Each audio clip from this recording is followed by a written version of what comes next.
if they continue to fire rockets into Israel.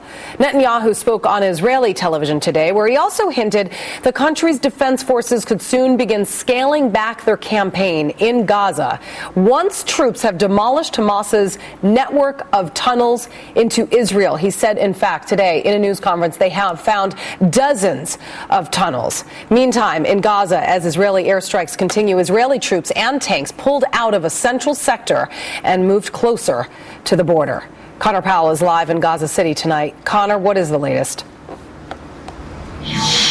Well, Julie, two things to inform you. First, we're hearing that the Israeli military is beginning to redeploy its troops back from main parts of Gaza back into Israel. Not all troops, but many troops. This is because they are almost done destroying all of those cross-border tunnels that Hamas has built going from Gaza into Israel. Now, we're also getting word now that the Israeli military has announced that the missing soldier, Lieutenant Hadar Golden, who they had announced was kidnapped and captured by Hamas. Now the Israeli military is saying no, in fact, that missing soldier is dead. They've said they found forensic evidence on the scene that suggests he was killed in action and not actually captured by Hamas. Now, remember, this was one of the reasons why this yesterday's ceasefire utterly collapsed even before it began. But the Israeli military now saying that Hadar Golden has been killed in action and not captured. Now, the Israeli military is beginning to shift its resources here in Gaza from Gaza back into Israel,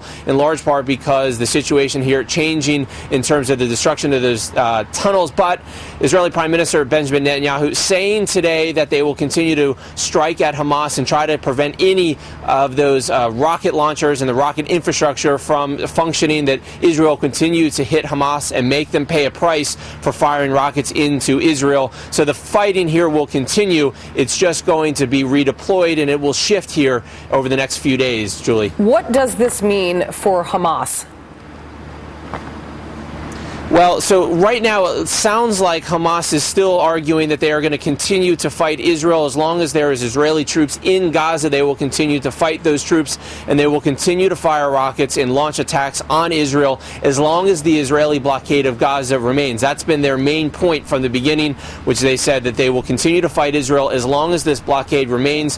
Whether or not there's any room for negotiations, that remains sort of the big question. Israel has essentially said they're done negotiating with Hamas. They don't trust them. They don't believe that there is a ceasefire reachable with Hamas.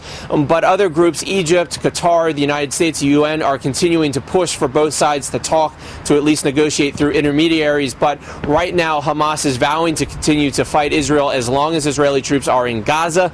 They say they will continue to fight, which means the fighting here in Gaza, it's not ending anytime soon, because Israel is not pulling all of their troops out of Gaza in the near future, Julie. Connor Powell reporting live tonight from Gaza City. Thank you very much.